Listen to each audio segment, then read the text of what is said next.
Tom Decorte, hello, and thanks a lot for having us in your beautiful home in Ghent for this interview by Liaison Antiprohibitionniste.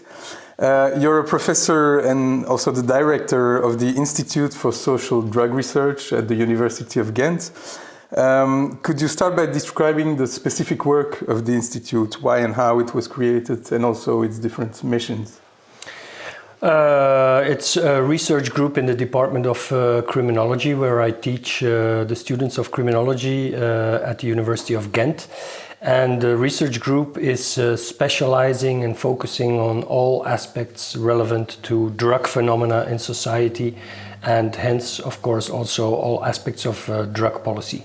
So we conduct all types of research on patterns of use, patterns of consumption in the general population, in particular groups or subpopulations. And we look, of course, also at the experiences in terms of drug policy in other countries. And the Institute has now been working for almost 20 years, conducting research on drug-related topics. Okay. In 2017, you published, along with Paul de Grauwe and Jan Titgat, a book titled Cannabis Under Control, How? Could you please explain why you are in favor of a regulation of cannabis and which foreign models inspire you the most? Yeah. First of all of my reasonings start with looking at the objectives of our drug policy. And our objectives of the drug policy in our country are very similar to the objectives of most other countries, which is we have a drug policy because we are concerned about the phenomenon, because we think there are important health issues related to drug phenomena, and because as a society we see it as a positive thing that there is as few drug consumption as possible. And especially for those who choose to consume certain drugs, we want the risks and the dangers and the negative consequences to be as low as possible. And obviously, as a society, we also want to have as few criminality as possible and as little public nuisance as possible. This is the goal of every drug policy in every country. And so this is the starting point for looking at the reality and at the facts. And if you look at what is happening in our country and in most other countries at the same time over the last decades, is that we lost control over the phenomenon and that our drug policy is not successful at all to reduce drug consumption, to reduce the risks and the negative consequences of drug consumption. And we are not capable, or we seem incapable, of reducing crime and public nuisance related to this phenomena. So for me, that is a very basic thing to see, that our drug policy nowadays is not working. And this is because the main philosophy of our drug policy up to date is a repressive philosophy.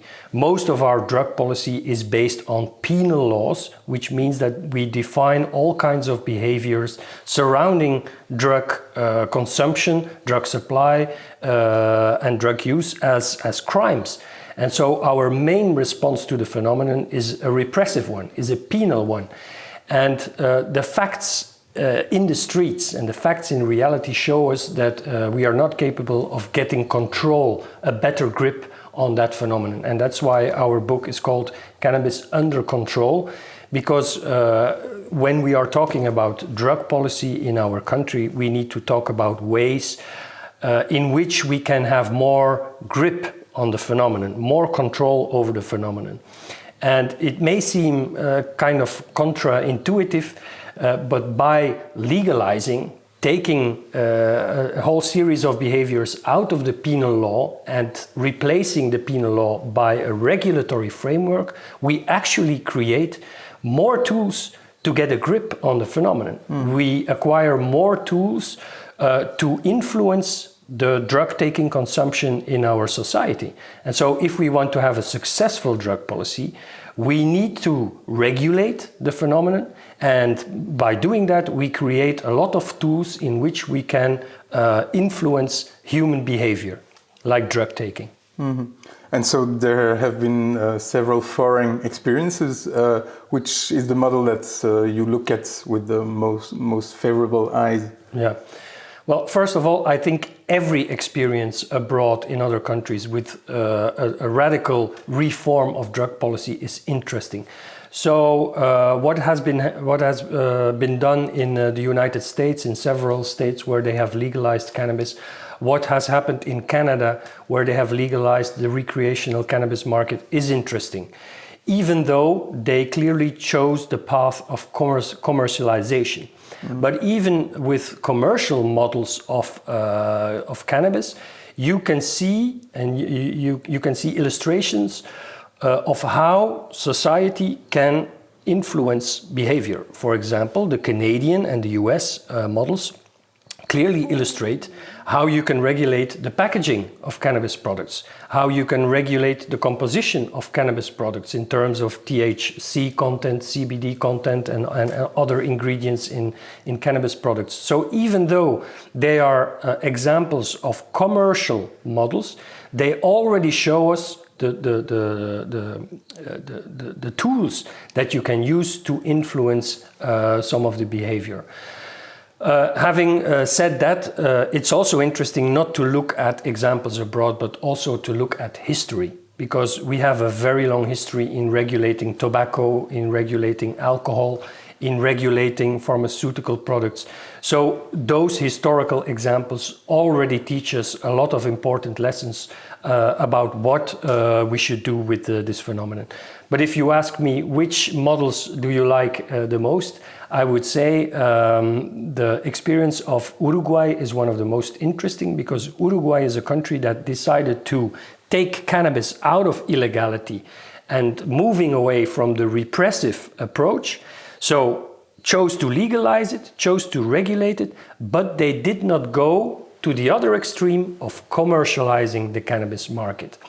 They chose a model which is clearly a not-for-profit model, which means that the production of cannabis products is left to not-for-profit organizations. And this is an important difference with some of the North American models. And I do believe that the example of Uruguay will also inspire some other countries to regulate cannabis in a not-for-profit logic. And I do think, as I said before, the lessons from the past with alcohol, with tobacco, and also what we see happening in the US on the cannabis market is that we have to be very careful with moving from one extreme, which is prohibition and punishing everything around the phenomenon, to the other extreme, which is an extreme commercialization of that market.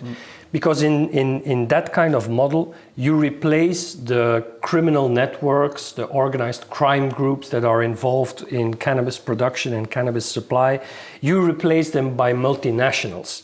And multinationals, if they are not restricted in their marketing practices and in their selling practices, they actually almost behave like criminal networks. They want to maximize their profits. They want to promote the sale and the consumption of the products as much as possible, because they're in it for the money, just like the criminal networks. And that's one of my main concerns and one of the main reasons why I like a model like the Uruguayan model, which has chosen not to go the way of over-commercialization, but very carefully regulating the market in a not-for-profit logic. Okay. In this same book about cannabis, you make a difference between medicinal and recreational cannabis, and you're not the only one to make that distinction. You also describe precisely the conditions of access to therapeutic cannabis by proposing, among other things, to ban the distribution of therapeutic cannabis by cannabis social clubs. Is this classification really essential in your opinion? I believe it is. Not because, of course, in day-to-day reality, the clear distinction between medicinal, therapeutical and recreational is not always that clear. But from a regulatory point of perspective, from the point of view of the regulator and the government, I do think it does make sense to make somehow a distinction between what is medicinal and therapeutical and what is recreational. Because recreational use of cannabis is about having fun, getting high, relaxing, etc. Medicinal, in the most pure meaning of the word, is of course to treat certain conditions. And we know from our research among people who label themselves as medicinal cannabis users that many of them are suffering very severe physical and sometimes mental conditions. They are suffering from cancer, they are suffering from chronic pains, they are suffering from other very complex medical conditions, and they are already treated by the medical community, of course. They are under supervision of doctors and specialized doctors. So to leave that into a gray area where people are taking very sophisticated and very serious painkilling medicines under supervision of a doctor, and then leaving the medicinal consumption of cannabis products, which are up until today unregulated, is kind of dangerous. I do think that people who are suffering from very serious medical conditions should do so in collaboration, in conversation with a specialized doctor.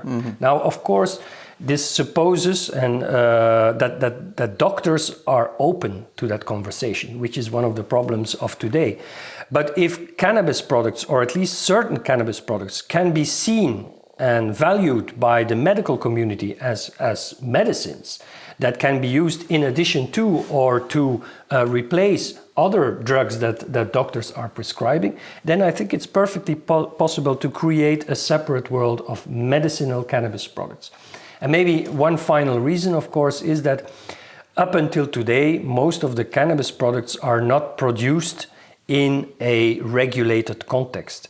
When we're talking about medicines, it might be very important for the individual that their medicines are produced pharmaceutically. And that because pharmaceutical companies and the pharmaceutical industry can really play with molecules and ingredients in a way that home growers and of course illegal producers are not even aware of to a certain extent. So if you want to create and also explore more possibilities of pharmaceutical cannabis products, I think it does make sense to make a separation between medical cannabis and recreational cannabis. So, as we said, you're in favor of regulating cannabis. Why do you think merely decriminalizing it is not enough?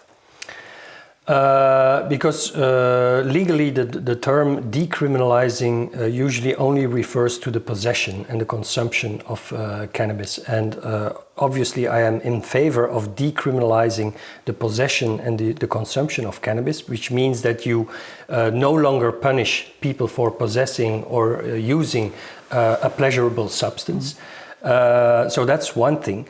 But if we are aware that the mere fact of pushing pleasurable substances and drugs into the illegality, into the black market, means that we have no control whatsoever over the potency and over the quality of these products. So this is one of the big disadvantages and problems of our drug policy nowadays. If you want to have, as a state, control over the quality and the potency of these substances, you have to regulate it and not just decriminalize possession and use, because people would still have to find their supply of cannabis products on the black market, where these products are produced in uncontrollable circumstances. So if you want to have a grip control on who produces the products, under which conditions, and which are the regulations around the potency and the quality and the packaging and the labeling and the prices and all of these other elements, then you have to go further than just decriminalizing possession, but you have to regulate the whole production chain from producer to seller. So the Dutch model was somewhere in between and is now moving to more regulated, right? Yes, well, the Dutch model in the 70s was a very progressive model. You have to know that in the 70s, the Netherlands were the only country in a global world where everybody was still thinking in terms of prohibition and in terms of repressive measures. So what the Netherlands did in the 70s was incredibly courageous and incredibly progressive, because they started with this new claim that the whole drug phenomena is a problem of public health, and that we need to look at this from a health perspective. So what they tried to do in the 70s was very progressive. The only, and nowadays very important problem with the Dutch model is that they decriminalized possession. You can go to a coffee shop where you can buy a little amount of cannabis, and they tolerated these shops, but they never regulated the whole production chain. So these coffee shops, these little shops, are still supplied by the black market. So what they are actually doing is tolerating the sale of illegally produced products to citizens who are not punished for purchasing cannabis in the coffee shops. And so what they urgently would have to do is to regulate the whole production chain in order to make sure that the coffee shops also sell products that are legally controlled. They're trying to take steps in that direction, right? They are trying to do that, but it's a kind of a strange story, because it's all about political games and political strategies. So they have now come up with the idea of creating an experiment in 10 cities, where the coffee shops in those 10 cities will be implemented in an experiment, and the cannabis sold there will be produced by licensed growers in that experiment. But I do think that this kind of experiment will be very difficult to assess in a very sound and systematic, methodological, scientific, rigorous way, because there will be cities that are implicated in the experiment, but the neighboring city will not be, and so people will be running from one coffee shop to another, and I think it's more kind of a strategic game to make the next phase more acceptable politically. And for the general population, but they take a very long way to regulate the cannabis market, whereas other countries have, changed the course of their policy in just 2 or 3 years. So it's kind of a strange story, but anyway, the model as it is today in the Netherlands is unsustainable. They are selling illegally produced cannabis, which has no quality control whatsoever, to consumers that are allowed to buy the cannabis in the coffee shops. And the same thing, of course, is true that they actually built in some of the failures of their own policy, in the sense that they tried to decrease the number of coffee shops over the years. So creating very large coffee shops that had to supply thousands of people. And then, of course, you get all the problems of public nuisance around the coffee shops, and a lot of traffic to these coffee shops that are still there. So they actually created a lot of the problems they are facing today, including allowing a lot of cannabis tourists into the coffee shops, which made them all the more big and large.